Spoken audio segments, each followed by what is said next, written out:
Olá pessoal, sejam bem-vindos às Aventuras de Gui. Eu sou o Gui e esse é o meu canal. No vídeo de hoje eu vou falar para vocês sobre o livro cujo título traduzido inspirou o nome deste canal, que é As Aventuras de Pi, em inglês, Life of Pi. Eu fiquei feliz que eles não traduziram ao pé da letra, porque senão ia ficar a vida de Pi, não ia ficar tão legal, na minha muito humilde opinião. Tem gente que acha que o nome do canal foi inspirado em As Aventuras de Tintin, que é uma obra que eu gosto muito, tanto os quadrinhos como os desenhos animados e o filme. Mas na verdade foi inspirado neste livro aqui, porque eu estava pensando em um nome para um canal, aí eu pensava, pô, que nome pode ter? Alguma coisa a ver com Gui, não sei o que.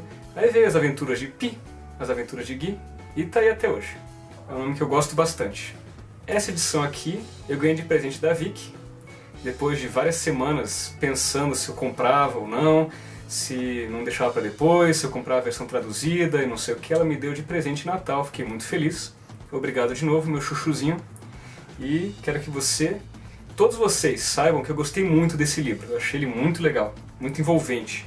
Eu quis ler no original em inglês para ter uma barreira a menos em relação à história, porque, como eu digo, por melhor que seja a tradução, eu sinto que ela distancia um pouco você do original. Então eu gosto de ler na língua original em que o livro foi escrito, quando é inglês, porque eu não sei mais nada, eu só sei português e inglês. Eu não sei japonês, não sei alemão, não sei italiano, não sei francês, não sei nada. Então se tiver um livro em inglês, que foi escrito originalmente em inglês, eu prefiro lê-lo assim. Como o título sugere, ele conta a história do Pi, que na verdade se chama Piscine Molitor Patel. Vai explicar por que ele tem esse nome engraçado, Piscine, por que ele adotou esse apelido, que em inglês seria Pi, por que tem um tigre na capa, por que tem água aqui embaixo, peixes voadores e tudo mais. Esse selinho aqui ele indica que ele virou um filme muito bonito também, que foi o que me deixou com vontade de ler o livro. Eu tinha falado num vídeo anterior, da época que eu estava lendo ainda, que esse livro ele tem uma linguagem muito bonita, é muito bem escrito. O autor ele usa vários recursos muito legais para fazer com que o leitor se sinta envolvido. Ele usa descrições detalhadas, ele usa exemplos, ele usa comparações absurdas, ele faz listas, um monte de coisa. O livro está estruturado de duas formas. A primeira conta a história de um narrador, que é como se fosse uma espécie de escritor ou um repórter ou qualquer coisa assim. Os textos que são falados por esse narrador são em itálico, e os trechos que são contados pelo próprio Pi, que aí não estão em itálico, graças a Deus, porque senão ia ser um terror para ler. Afinal, eles são a maior parte do livro.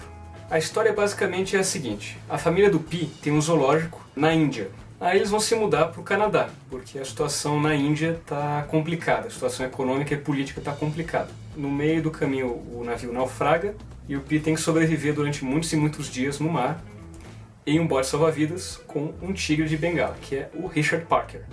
Ele explica também por que o tigre tem esse nome. Esse é o roteiro básico.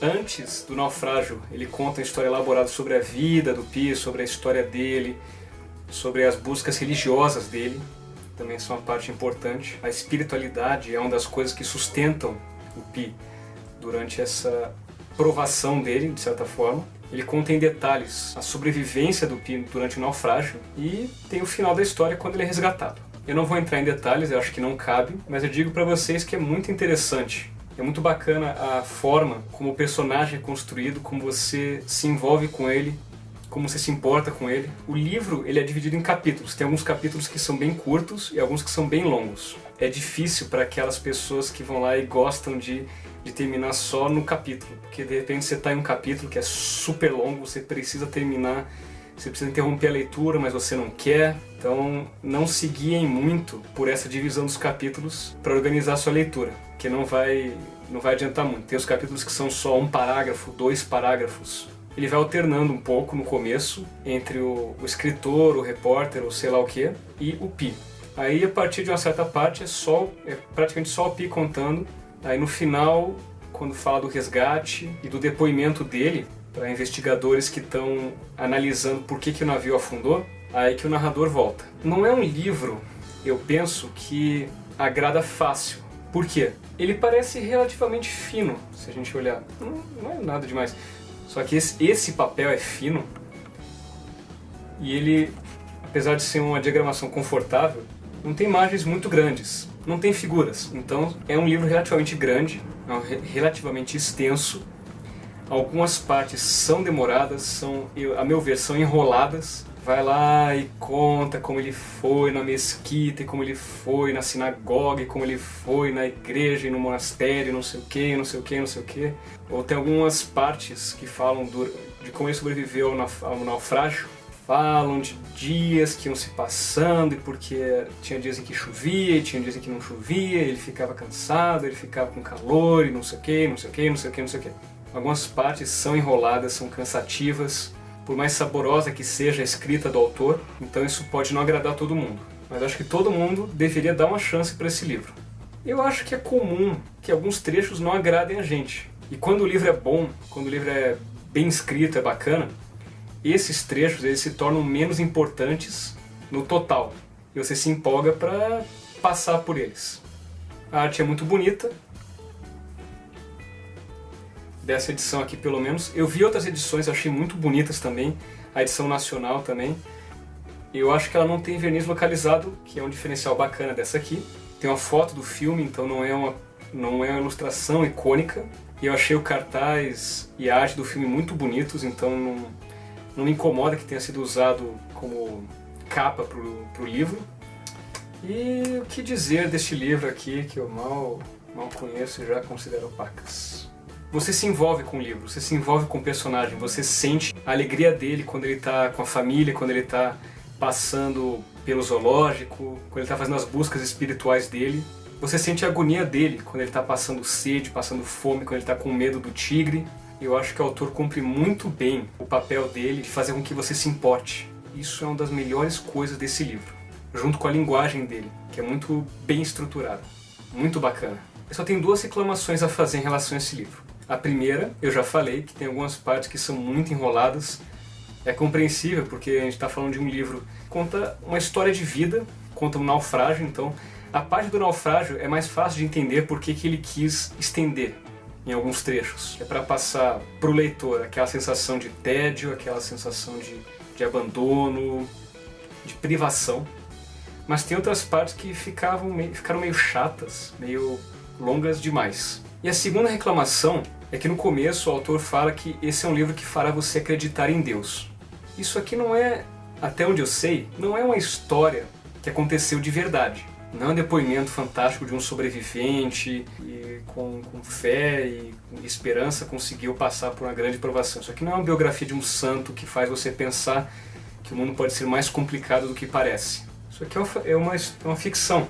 Ele tem as questões espirituais, a busca por uma verdade maior, por um entendimento sobrenatural do mundo. No final do livro, eu não vou explicar em maiores detalhes, mas há um questionamento quanto à fantasia do relato, que faz você pensar, nós vamos deixar de acreditar em histórias porque elas não se encaixam no nosso modelo pré-concebido de realidade. Mas fora isso, dizer que é um livro que vai fazer as pessoas acreditarem em Deus, eu acho que é uma pretensão muito grande e desnecessária. Acho que não cabe isso nesse livro.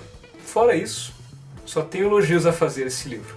Teve um dia que eu estava lendo ele dentro do ônibus, eu quase perdi o ponto que eu tinha que descer.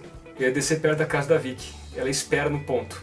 Aí eu olhei pela janela e pensei, nossa, já devo estar chegando, né? Mas será que eu já estou no ponto correto? Aí eu olhei, ela tava lá no ponto, daí eu desci correndo o ônibus para não perder, porque senão eu ia ter que esperar ele dar uma volta. Ia demorar. Então é para vocês verem o nível de envolvimento que esse livro causa. Eu fiquei com vontade de ler outros livros do autor, eu fiquei com vontade de ler aquele Max e os Felinos, que teria inspirado as aventuras de Pi, mas não sei se eu vou buscar no momento. Eu acho que é bom dar uma folga, parar um pouquinho, não tem pressa para ler os outros livros. E esse livro teve tanto envolvimento que eu preciso de uma folga dele. Então eu espero que vocês leiam, seja a versão em inglês, seja a versão traduzida, e eu espero que vocês se divirtam e gostem tanto quanto eu. Vocês já leram As Aventuras de Pi? Vocês viram o filme, gostaram, não gostaram? Ficaram interessados no livro? Não ficaram? Por favor, digam nos comentários, vou ficar muito feliz. Por hoje é isso. Valeu, gente!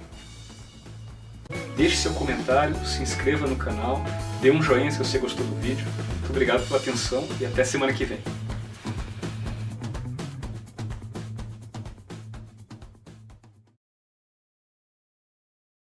Porque, como eu digo, por melhor que seja a tradução, e muitas vezes eles fazem um trabalho fantástico. É como eu sempre digo, por melhor que seja uma tradução,